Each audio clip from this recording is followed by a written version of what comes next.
लखनऊ में हथियार बनाने वाली एक फैक्ट्री का ऐसा खुलासा कि पूरे देश की सुरक्षा एजेंसियों में मच गया तूफान। छानबीन जारी, बाहर से दिखने में दवाखाना, अंदर बनते हजारों अवैध असलहे।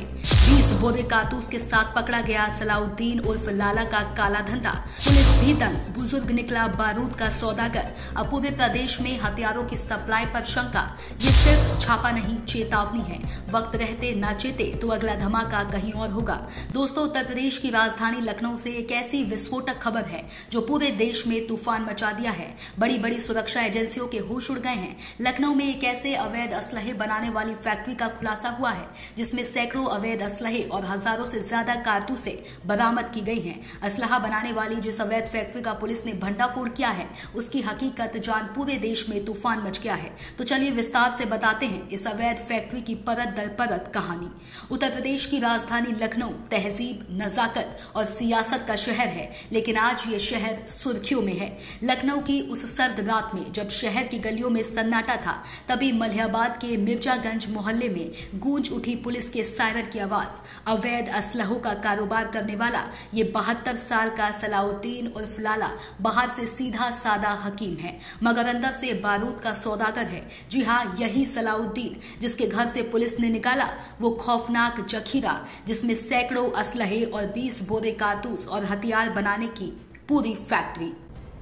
आज दिनांक 26 जून 2025 की रात्रि में थाना मलिहाबाद पर जरिए मुखबिर एक सूचना प्राप्त होती है कि कस्बा क्षेत्र में ही एक व्यक्ति के द्वारा कुछ अवैध हथियारों का भंडारण किया गया है।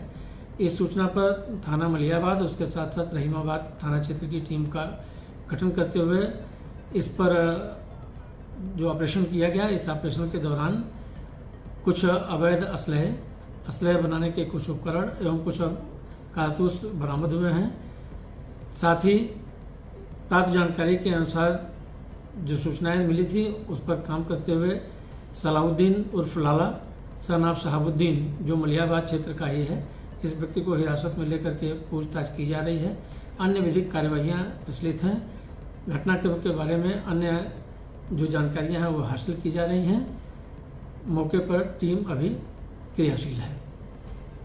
ये कहानी यही खत्म नहीं होती। असल खेल की परतें तो अब खुल रही हैं। एक तरफ दवाखाना, मरीजों की भीड़, जड़ी बूटियों की खुशबू और दूसरी तरफ वही मकान जिनकी दीवारों के पीछे दिन रात खड़कती थी मशीनें, घिसते थे औजार और बनते थे मौत के सौदे। जी हाँ, मौत के सौदे, वो भी हजारों सैकड़ों की तादाद में। गुरुवार की देर रात पुलिस को इत्तला मिली कि मिर्जागंज की एक गली में सालों से पल रही है बारूद की दुकान। फिर क्या था, मलिहाबाद के साथ साथ कई थानों की फोर्स तैनात, चारों तरफ घेराबंदी और शुरू हुआ सर्च ऑपरेशन। घंटों तक कोई परिंदा भी पर नहीं मार सका और जब पुलिस मकान के अंदर पहुंची तो हर दीवार, हर कोने, हर तहखाने से निकलने लगा बारूद, बंदूक और गोलियों का यही सैलाब। पुलिस भी हैरान। 312 बोर, 315 बोर के सैकड़ों असलहे, पिस्तले, DBBL राइफल और 20 बोरे भरकर कारतूस। इतना बड़ा जखीरा कि ले जाने में पुलिस के हाथ भी थक जाए, मगर गिनती खत्म नहीं हुई। अब सोचिए, 72 साल ये बुजुर्ग, सूत्रों की जानकारी में माने तो इसकी एक बेटी नॉर्वे में पढ़ती है, दूसरी इंटीग्रल यूनिवर्सिटी में, जिसने कभी डाकघर के पास छोटा सा दवाखाना खोला था। आज वही इंसान बन गया गन माफिया का लाला।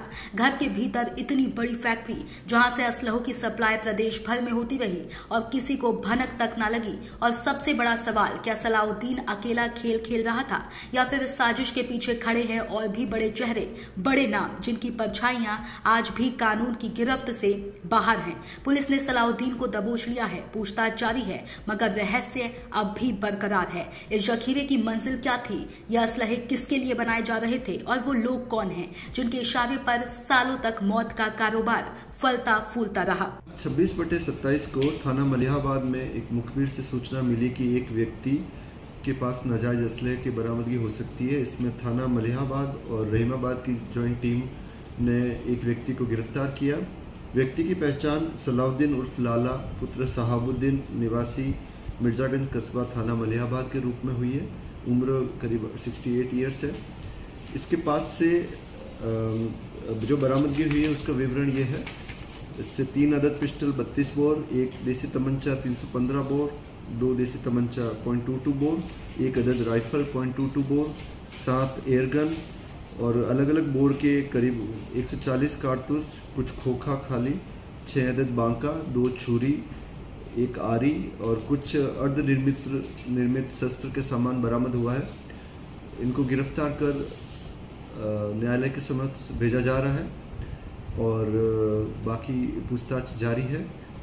सभी बिंदुओं से इसकी पूछताछ और इन्वेस्टिगेशन किया जा रहा है। तहरीर पर थाना मलिहाबाद में क्राइम नंबर 142/25 आयुध अधिनियम में रजिस्टर हुआ है और एक और मुकदमा प्रतिबंधित हिरण की खाल को बरामद होने के कारण 143/2025 वन्य जीव संरक्षण अधिनियम में हुआ है। गिरफ्तार करके जेल भेजा जा रहा है। मिर्जागंज की उस तंग गली में बना एक पुराना मकान, बाहर से आम मगर अंदर से बारूद का गोदाम, और सलाउद्दीन जो दवाखाने में जिंदगी का इलाज देता था मगर असल में मौत का सौदागर निकला।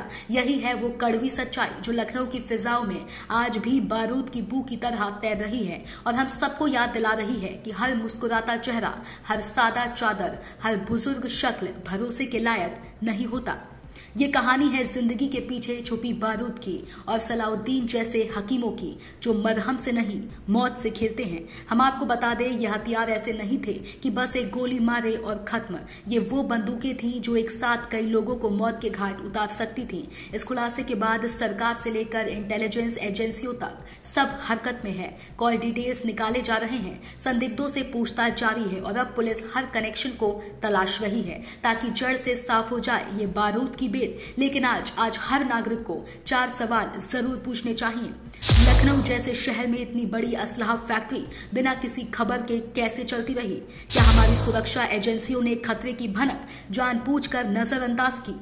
क्या इन हथियारों का कोई अंतर्राष्ट्रीय लिंक भी है या ये सिर्फ घरेलू नेटवर्क की चाल है?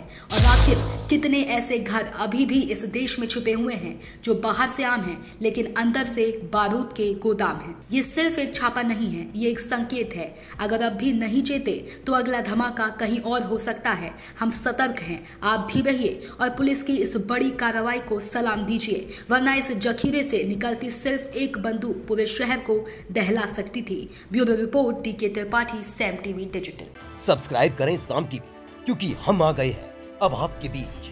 दिखाएंगे सत्ता के वादों और अपराधियों के एक एक कारनामे की हकीकत। और हाँ, अगर आपके पास भी हो कोई ऐसी खबर तो कमेंट करके हमें बताएं, क्योंकि बिना डर और दबाव के हम दिखाते हैं हर एक खबर डंके की चोट पर।